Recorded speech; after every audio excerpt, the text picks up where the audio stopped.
Ladies and gentlemen, Chelley Seibert.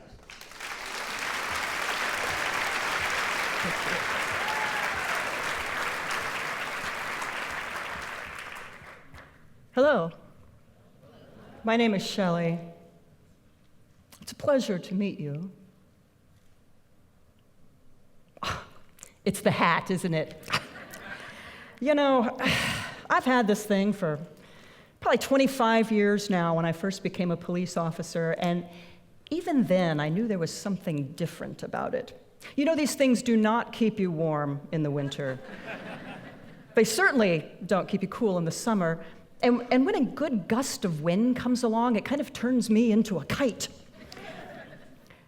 And they make an ominous statement. You know, I could tell when I walked out here, some of you were thinking, oh man, who let the cop in here? I hear it all the time. And in some ways, this hat is transformational. You know, without it, I actually look like a person. And I'm able to express joy and sorrow and compassion. But when I put this hat on, all of a sudden those traits seem to disappear in other people's eyes, making me appear robotic, cold, heartless. And that's so not me. And maybe it's not just the hat. I mean, look at this outfit I'm wearing. You realize that dogs know that uniforms are not regular clothing. If you don't believe me, ask a mailman. Now, first of all, this shirt. Now, it looks as though it has buttons, and it does, but it unzips. That's different. This is a cotton polyester blend material, but it's covered with metal and patches and all kinds of things.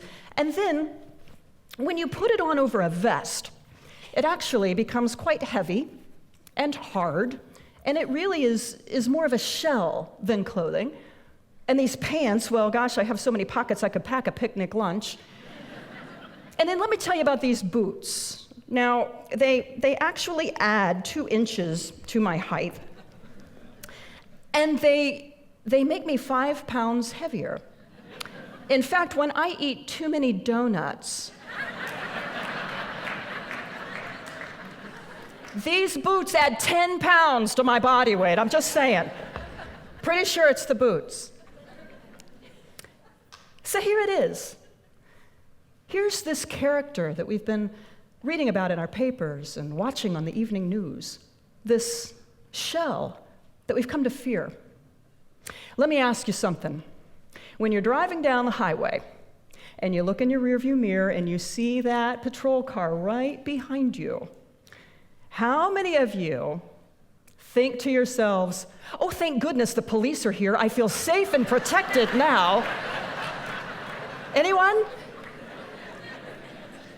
Or are you like me, yes, even me, and you're suddenly driving white-knuckled with your shoulders up to your ears, thinking to yourself, holy cow, how fast was I going? Does anyone really do 55 here? I thought that was just a suggestion. There's always been a stigma with law enforcement, and now, especially in this day and age, we're hearing a word. It's coming up quite frequently, and that word is trust, or more specifically, lack of trust. Now, I have spent half my life as a police officer, half my life as a civilian, so let me serve as your cop citizen interpreter for a moment, if I may. First off, police agencies would love for their citizens to trust them. We can't do it alone. If we want safe streets, we have to work together. Now, as citizens, you want police officers who truly care. Someone who's walked in your shoes, or at least on your streets. Someone who would never abuse their authority and wants to make a positive difference in the world. Now, I have taught at police academies for over 20 years, and I can tell you the majority of recruits that come into our academies are there for the right reasons. And they work tirelessly to become police officers to meet that need. Now, during the academy, they go through this 4-stage transformation. It looks something like this. Day 1, sitting on the edge of their seats, eyes straight ahead. They have their brand new first day of school haircuts, shorter than mine even. They speak only when spoken to, which is like my favorite day of the Academy. If only it could last longer. We'll go around the room and we'll ask each of them to stand one at a time and answer the question, why do you want to be a police officer? And almost every single one will stand and say, I want to help people. And they mean it. Now the second stage comes, probably a couple of days into the academy where they start to relax a little bit. We see their personalities and their humor come out. Then we get to stage 3. Now stage 3 is right around firearms training, and something happens to their bodies where their chests suddenly poke out, and try as they might, they can't seem to get their elbows down to their sides. They just can't do it. They develop swagger like they're starring in 21 Jump Street. Some of them want to chew tobacco and grow mustaches.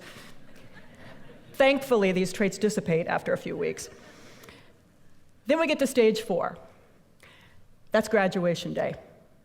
And they are extremely proud of making it through all phases of training, and rightfully so. During the academy, we have forced them to memorize all the laws of the land. We've run them into the ground. We've punched them. We've pepper sprayed them. We've tasered them. We've gassed them. We even get to shoot them with training bullets. And on that last day, they are a mixture of pride, excitement, and fear, hoping they are ready to take on the awesome responsibility of serving you, their public. And on the way out the door, we give them this outfit to wear. And what they don't realize is they are entering a world where people will hate them because of what they're wearing. By putting on this uniform, they suddenly represent every historic incident of police brutality and misconduct throughout U.S. history. From day one, they carry the stigma of the past. And as much as they might want to help people, that negativity weighs heavily on the human spirit. And shortly after entering the workforce, these young recruits learn that many members of the public don't trust the police, including the brand new officer fresh out of the academy. So how do we solve this? Well, we've taken surveys and we've asked the question to the public, how can we get you to trust your police departments? Typically, the answer has something to do with demographics. Surveys have shown that public prefers a police agency that reflects the community they serve. Simple enough, we just need to hire more minorities. However, if you look at academies all across the country, you'll see that it's predominantly white male students sitting in the classrooms. Okay, all we need to do is recruit. Now, over the past couple of decades, we have spent thousands upon thousands of dollars in recruitment drives to meet that need, all with the same result. More white males apply than any other group. Now, why is it that more minorities won't apply? Because they don't trust the police. And there you see our closed-loop dilemma. Rather than focusing on recruiting, we must focus on developing trust. Because if we can generate trust, the rest falls into place. Around the country, you are seeing police agencies looking for creative ways to bridge that gap with their citizens. You'll see them at festivals, you'll see them at job fairs, you'll see them at Coffee with a Cop programs. Anything that they can think of to show citizens that police officers are actually people. That inside every one of these is one of these. In fact, I have to morph myself to put this thing on. And then when I take it off, I can become me again. Imagine what would happen if you put it on. You know, if I can do it, anybody can do it. I know some of you are shaking your head at this idea. Listen, we are not as different as you think.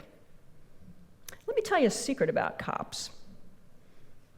Promise not to tell anyone. I'm only going to share it with 1,000 of you. This goes no further than this room. We were something else before we were police officers. A lot of people don't realize that. Some of us had paper routes. Some of us won spelling bees. We were high school students. Some of us played on the football team or marched in the band on a Friday night. Some of us came from a long line of police officers, others from completely different careers. Some were waitresses, sales clerks, former military. You realize that I was a music teacher before I ever put this thing on. Here's another secret. We experience fear just like everybody else. The only difference is that in spite of that fear, we say yes and voluntarily put ourselves in harm's way. There's a quotation by author G.K. Chesterton. It actually pertains to soldiers, but applies perfectly for law enforcement as well. A true soldier fights not because he hates what's in front of him, but because he loves what's behind him. I believe each of us, we know that love. Think for a moment of the one person you love most in this world. What courageous thing would you do to protect them? This is not a foreign concept hidden only in the public servant. This is human nature. It's found in us all. Here's one last secret. It's not true that police officers are just like you. The truth is, police officers are you.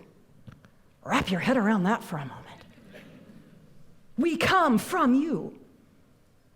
We live, walk, breathe among you.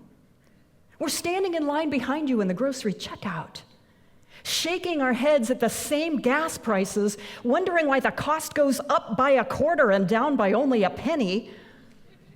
We have the same school night crises when our children suddenly remember that they need 5 dozen cookies for tomorrow's bake sale.